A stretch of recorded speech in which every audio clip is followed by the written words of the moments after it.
Welcome to Community News. I'm Lori Nussbaum, and today my guest is Sara Couper. So before we get started, I'd like to brag a little bit about Sara because she's not only a health specialist, she has accomplished all these advanced degrees. She is an advanced practice registered nurse, a family nurse practitioner, and recently she's become a psychiatric mental health nurse practitioner and board certified. And she is the owner of Inner Balance Healthcare. So, not only does she have all this educational experience, but she also has the life experience as well, which allows her to be more relatable to her patients. So, welcome, Sara. Thank you for being here today. And tell our audience about how you got started and how you got to where you are today. Sure. First, I'd like to say thank you for having me. This is an amazing opportunity to have this platform to discuss mental health. I am a native Miamian, went to Palmetto High School, went to University of Miami, got a business degree, and worked for 5 years, but never felt like I was giving back to my community. So I went to Barry University and got my nursing degree. And then I did many things. I worked in home health care, I worked for a spine surgeon, and then I ultimately wound up being a sales rep for medical devices with Johnson & Johnson. But all of that time, I always wanted to be a nurse practitioner, but it was difficult to do at that time as I was raising a family and working full time. So once COVID hit and the education system changed quite a bit and opened up ways so I could get a nurse practitioner's degree online. So I went to Carson Newman University and I got my family nurse practitioner's degree. And then I realized that I really wanted to be in mental health. Kept going. And then I went to Purdue and I got my psychiatric mental health nurse practitioner postgraduate degree. Wow. Okay. Pretty accomplished. And then in your spare time, I heard you're also an accomplished equestrian rider. Well, I don't know about being accomplished, but I don't know how you do it all. I ride. I always wanted a horse, but it wasn't in my family's budget for me to have a pony, no matter how much I begged and cried. So once I became a grown-up and started making my own money, I could afford my own horse. So, yes, I like to joke around that I'm going to go see my therapist today, and he weighs 1,500 pounds, and he might try to kill me. So that's your therapist. That's my therapist. I don't know how accomplished I am on him, but I have a lot of fun. Okay. And then you're involved in lots of charitable organizations. You volunteer at Agape and Harm Reduction. So tell us a little bit about that as well. Sure. So Agape Network is a facility that takes women with their children, and it's one of the only ones. They have court-appointed individuals and people that are there voluntarily. I'm on a committee. It's an education committee that I help out with. And on Wednesdays, we meet with the ladies for 2 hours, and we practice interviewing skills. We also have a closet that we collect clothing for so we can help them dress appropriately, because many of these women come from the streets and don't have anything to their name. And maybe they haven't had the best life skills, maybe not a great education. So we try to help them with that, find jobs, how to present themselves, work on their LinkedIn profile, and create a resume. And so far, we've helped about a half a dozen women get jobs, and we've got the state attorney's office in there that will expunge one felony charge off of their record, and we have some anonymous donors that will pay the $150 fee for them. So that's very gratifying. Harm reduction is something I learned about after my son passed away from a drug addiction. I never knew what harm reduction was. So I went to International Overdose Awareness at FIU in 2017. My son died in 2016. And I learned about the Idea Needle Exchange that was started and run by Dr. Hansel Tukes from the University of Miami. And that's in downtown Miami. And that is where they provide clean needles, alcohol wipes, sterile water, little burners, and as well as we provide that and health care for them as well.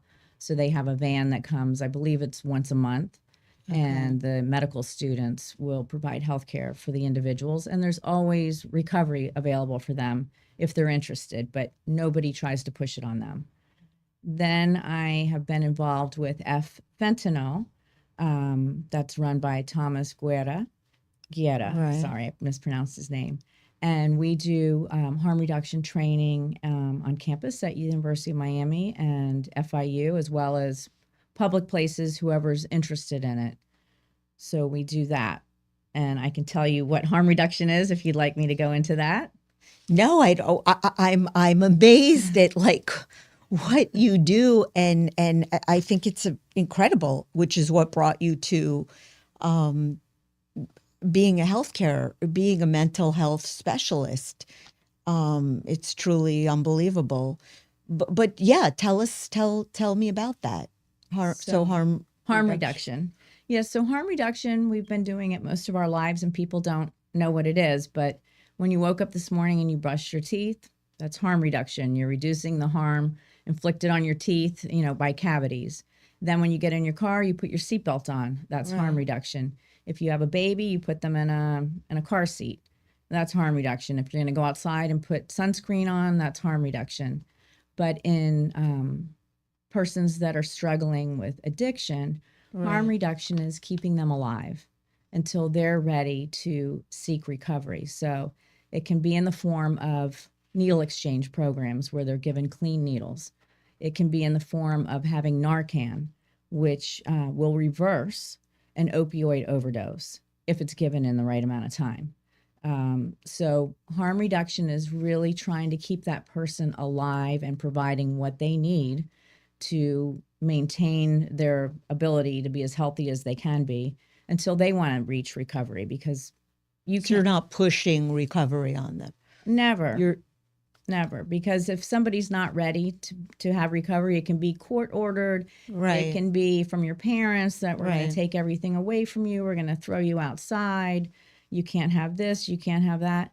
They're still going to seek the drugs that they're addicted to until, for whatever reason, they don't want it anymore. Exactly. So they might as well have a clean space and have it in a healthy environment. Exactly. Okay, so you do all these things, and then obviously, so what brought you to open up your practice, and tell us a little bit about that. Well, so like I mentioned, my son Maxwell died of a drug overdose when he was 19. So sorry. Thank you. And that was really a huge eye-opener, dealing with his addiction. We never saw any of that coming, and we faced a lot of stigma and judgment from other people, like it's a moral disease and maybe perhaps we were bad parents. There was something wrong with him. And I just really saw the need for mental health, because a lot of people that maybe they drink too much or they're using drugs, not that alcohol is not a drug, but it might be a form of self-medication for an underlying issue like anxiety, depression. Right. Obviously we have a major opioid crisis going on right now in our country. And when you mention the word stigma, there is a huge stigma. Parents, what kind of advice can you give to parents? When we were going through it, it was the tough love era that, we're going to take your car away. You can't have your cell phone. You can't come to the house. You're going to have no place to live. We're not going to give you any money. And now I've learned that it's more, instead of tough love, it's cover them with love. And you have to set your boundaries, but to still be a parent. Your child is still probably going to use the drugs if they are truly addicted and they're not just using them recreationally. So I would say that you need to be there, supportive for them, and let them know that you want to keep them alive, that you love them, and here are the tools I'm going to give you. We're going to have Narcan in the house. Please don't use alone, because Most of them end up in their bedrooms, and that's where you find them. So just try and give them the tools that they need to stay alive and healthy, instead of setting boundaries with love. Like, we're not going to love you anymore. You can't come into our house. Maybe you can't Right. come to family functions if you're using, Right. right? Right. You don't want them at the dinner Right. table. Right. But so you can still, create your boundaries, but not such tough ones, is what I would like to recommend. How do you, like someone that is addicted, how can you, because basically what I'm hearing you saying is that you give them love, which obviously you want to do, but how can you um like stop, I guess I want to say kind of stop the addiction? How you can't. I mean, how do you do that? You really can't. I mean, in the old days, people, there was a lot of alcoholism, which still alcohol Yeah. kills more people than any other drug, right? But people would talk about it more. So it's always, oh, Uncle so and so is an alcoholic, but they were still allowed in the family, and maybe they were asked to go to AA or some other type of recovery. So I really just think if you meet somebody in the middle and say, hey, I'm not going to tell you you have to do this, but here's this option if and when you're ready, and we love you, Right. and we're here, and we want you to stay alive, and we will provide the best that we can for you with our boundaries. Obviously, you can't have your child in the house that's, stealing everything. So Correct. you do have to set the boundaries for them, but just to let them know that, hey, it's here, and when you're ready, I'm ready, because you don't know what somebody's rock bottom is. It may Right. be, uh, it's hard to say. Unfortunately, for many, Yeah. it's death, and that's what you don't want the rock bottom to be, because a dead person cannot seek recovery. Um, what type of approach or philosophy do you follow in your practice when you're helping your clients? I have, regarding using drugs or anybody. Anything. Well, for drugs, I have some that I have on Suboxone, so it's medication-assisted treatment. I have some that are trying to wean off of benzodiazepines, and for them and any other patient is I try to approach it holistically initially, and really want to find out everything about them, like what is their support system? Do they have friends? What's going on in the house? Are they spiritual? Do they have a church group that they belong to? What's their sleep pattern? What do they eat? What's their dietary intake? What is their education? What do they do for activities? Right. So I try to look at the person as a whole, and and then I'll ask them, like, are you interested in taking medication? Would you like to try supplements? Are you interested in therapy? Because you can't just give somebody a medication, an SSRI by itself. It's been, Right. proven statistically that will only help part of the time. They also need some therapy. You've been in practice how long now? It's been a year. A year. Yes. Congratulations. Thank you. Do you tell us a little bit about all the types of patients that you see? Is it mostly drug addiction or? No, it's a small amount of drug addiction, and I was a little nervous at first, but I didn't want to be that person, because there are Right. so many people that there used to be an X waiver that you had to sign for the buprenorphine Suboxone treatment, and it got lifted during COVID. So, and I also got the training on it. So I was okay doing that, and I really am a firm believer in medication-assisted treatment. So I have a few, but the majority of my clients suffer with anxiety and depression. So that's the majority of your practice. Yes. And anxiety is definitely a huge thing. Sure. And, a normal level of anxiety is okay, because that's what drives us. If you're just Right. too kicked back and laid back, then there's no intensity to get anything Correct. done, right? But when you have too much, it's not healthy. And sometimes it can be debilitating. Yeah. I mean, and again, you know, being anxious about different things or different things that we do in our daily life is normal, but then it runs in the depression area. Whereas, are we depressed about this? Because they both kind of like merge, being anxious and being depressed. Right. Right. Because your anxiety can create depression, and your Right. depression can create anxiety. Because if you're Right. so depressed that you can't get anything accomplished, then you have anxiety because you didn't get anything accomplished, and I can't do anything. And Right. I didn't go and exercise today. I didn't get my paper finished. The list can go on and on. And then the other thing is, if you're too anxious about everything, then you can get depressed because what's wrong with me? Everything is so overwhelming that I just can't even do anything because I'm just overwhelmed by all of it. Right. Correct. Let me ask you, what areas of mental health do you feel most, passionate about and supporting the most? I would say probably people that are struggling with addiction because of the stigma that surrounds that disease, and the judgment that's placed not only on the person that's struggling with it, but the family. Like I mentioned earlier, Yeah. were we bad parents? Did we do something wrong? What was wrong morally with my son that he chose this? And I actually felt like that.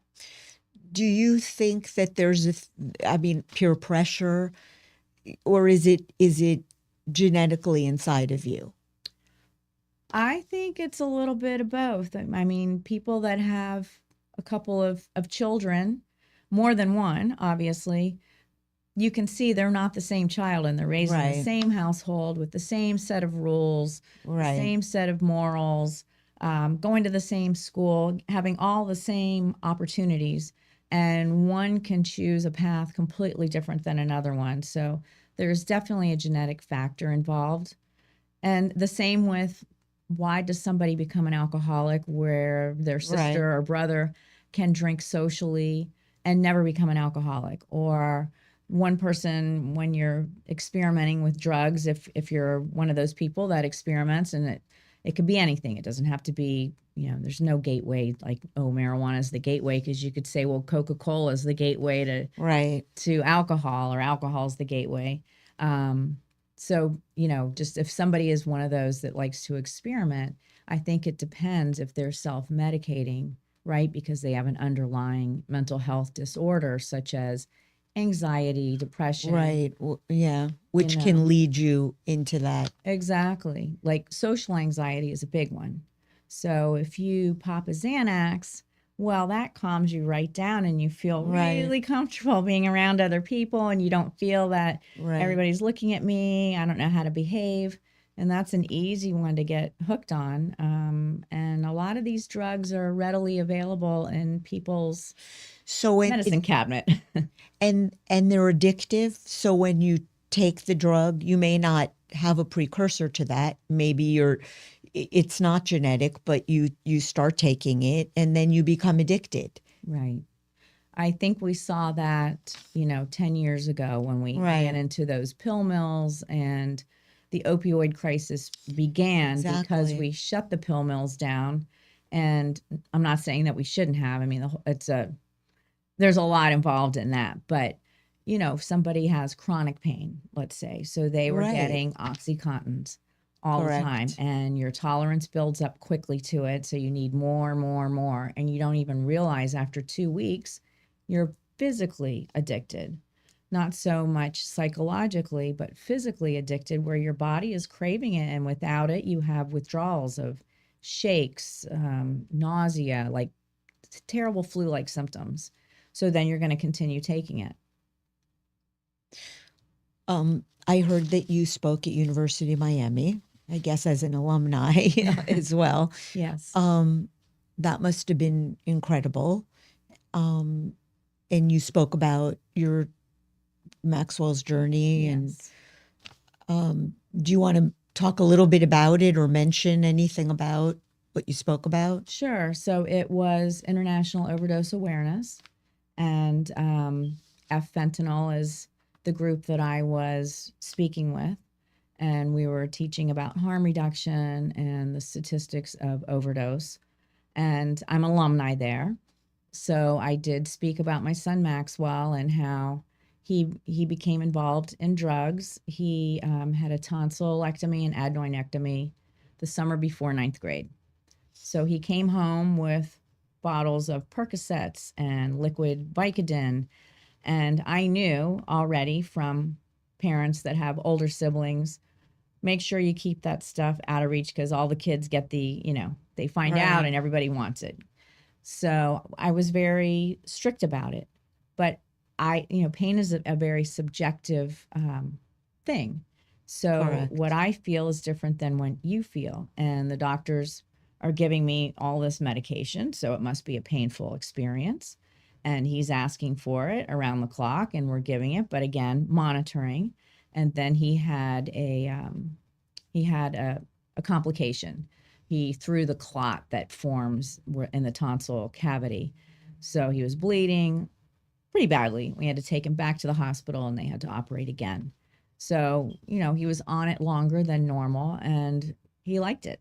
It made him feel good. He was very socially awkward, was different. He's a very, very smart child. He went to Gulliver and was in the IB program, was a Duke tip kid. He played in the orchestra. He played baseball for the school. He played on a travel ball team.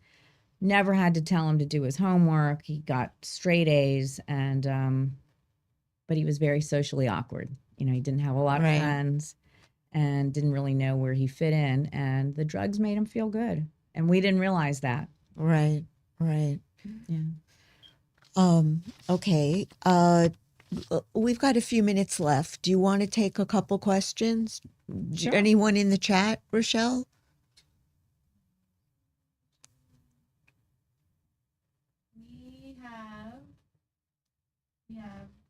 Give me 1 second. We have no comments in the chat. Okay. Time for them to answer. To drop some. If anyone wants to ask anything of Sara, they can. If they want to, just write something in the chat. Also, they can feel free to email you. Yes. Are the emails on the screen? Yes. And no comments yet?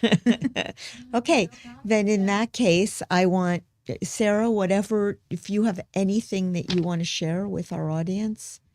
What I'd like to share is that mental health is it's a disease like it's a syndrome or a disease. I don't want to say syndrome, but it can be treated like anything else. So if somebody is a diabetic and they need to take insulin, then they take insulin for the rest of their life, right? Or if you have high blood pressure, you take a high blood pressure medication. You have a cardiac arrhythmia, you take an antiarrhythmia, and nobody bats an eye about it. But if you have anxiety or depression and you need to take a medication, a lot of people don't want to because of the stigma that's involved in 100%. That. So I think that we need to drop the stigma around mental health disorders and realize that it's a real thing. You have neurotransmitters in your brain and they are responsible for a lot of how you feel and how you respond. And sometimes they're off balance, just like anything else. Some people make too much cholesterol and need a statin, and other people can eat whatever they want to and their cholesterol level stays fine. So do we stigmatize the person that has to take the statin because their cholesterol is too high? No, people will compare that, but nobody's going to compare. Right. Oh, Prozac, I'm on Prozac. What are you on? Oh, Wellbutrin. Oh, okay. Right. There's definitely, if you're diabetic, you need to take your medication. Right. 100%. Right. Yeah, I couldn't agree with you more. And I think that it's definitely needs to be spoken about more, much more awareness. And I'd love the opportunity to have you come back and we can dive into more topics. Sure. I would love that. I think that would be great. I would love that. So thank you so much for being here today. And have a wonderful day.